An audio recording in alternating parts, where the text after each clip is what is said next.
Hi guys! Hi everyone! Good evening! This is Manay Gina and welcome back sa aking YouTube channel.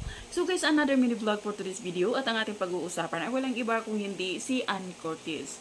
Guys, grabing tawang-tawa ako kay Ann. Napanood nyo ba last week nung nasa ASAP, Canada? Kasi diba pumunta ang showtime din doon sa Canada, Vancouver. Kasi nga parang sama-sama doon yung sa showtime at saka yung ASAP. Ngayon, alam naman natin si Ana, talagang lakas ng loob na kumanta.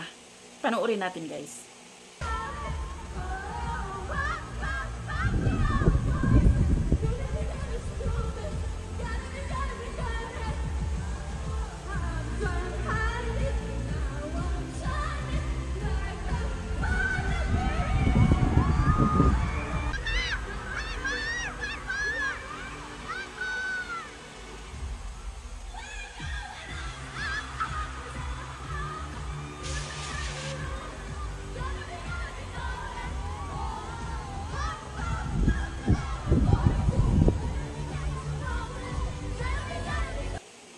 O, diba?